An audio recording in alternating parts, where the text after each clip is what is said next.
आज से लगभग 2500 साल पहले पुराने चाइना में एक संत पैदा हुए थे जिनका नाम था लाओ त्से। लाओ त्से की गिनती अपने समय के सबसे समझदार और बुद्धिमान लोगों में की जाती थी। यहाँ तक कि चीन के सम्राट भी उनके पास सलाह लेने के लिए आया करते थे, क्योंकि लाओ त्से की बुद्धिमानी के सैकड़ों किस्से प्रसिद्ध थे और उनका बड़ा मान सम्मान भी था। पूरे चाइना में एक बार कुछ ऐसी घटना घटी। सम्राट के दरबार में एक व्यापारी आया जिसके पास 2 फूल थे। उसने सम्राट के सामने एक शर्त रखी थी, अगर सम्राट पहचान ले कि इनमें से कौन सा फूल असली है और कौन सा नकली, तो यह दोनों फूल सम्राट को भेंट कर देगा और साथ ही साथ अपने संपत्ति का आधा हिस्सा भी राजकोष में जमा करवाएगा। अगर सम्राट नहीं पहचान पाते तो फिर उतना ही धन सम्राट को व्यापारी को देना पड़ेगा।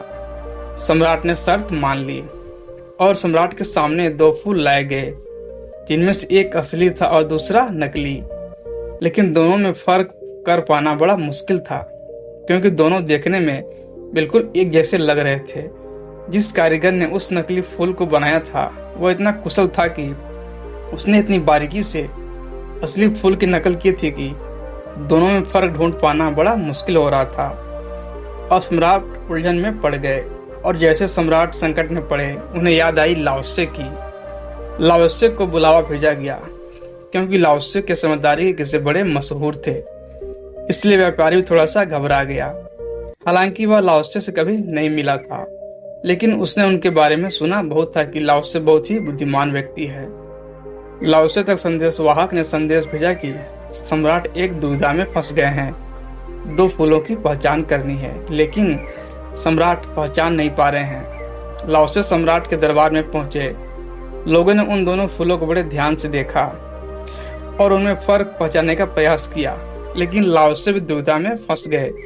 वह भी थोड़ा परेशान हुए कि कौन सा फूल असली है और कौन सा फूल नकली, क्योंकि देखने में दोनों एक जैसे थे। उनमें अंतर कर पाना बड़ा मुश्किल हो रहा था। लाओ त्से ने व्यापारी से थोड़ा सा समय मांगा और वे टहलते हुए दरबार की खिड़की तक गए और उन्होंने खिड़की खोल दिया।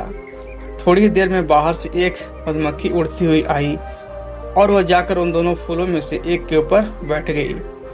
यह देखकर लाओ त्से के चेहरे पर एक हल्की सी मुस्कुराहट फैल गई। सम्राट समझ गए कि लाओ त्से ने इस दुविधा का हल ढूंढ लिया है और असली फूल को पहचान लिया है। तभी लाओ त्से ने कहा, बाएं हाथ की तरफ रखा हुआ जो फूल है वह असली है और दाहिने हाथ की तरफ रखा जो फूल है वह नकली है। व्यापारी बड़ा हैरान हुआ, जो कि वह भी कभी कभी बीच में यह भूल जाता था कि कौन सा फूल असली है और कौन सा नकली। उसे याद रखने में बड़ी परेशानी होती थी। उसने आश्चर्यचकित होकर लाओ त्से से पूछा कि आपने पहचाना कैसे? लाओ त्से ने कहा कि मनुष्य की आंखों को धोखा दिया जा सकता है, लेकिन इस प्रकृति को, ताओ को धोखा नहीं दिया जा सकता। लाओ त्से प्रकृति को ताओ कहा करते थे। इन फूलों को देखकर इंसान भले ही अपनी आंखों के कारण धोखे में पड़ जाए, लेकिन एक मधुमक्खी को धोखा नहीं दिया जा सकता। मधुमक्खी आकर हमेशा एक असली फूल पर ही बैठेगी। यह कहानी हमें सिखाती है कि अगर हम ध्यान दें तो हमारे आसपास ही बड़ी से बड़ी समस्याओं का समाधान छुपा होता है। आशा करता हूँ आपको यह कहानी पसंद आई होगी और आपके जीवन की दुविधाओं को हल करने में कहानी आपके काम आएगी। धन्यवाद।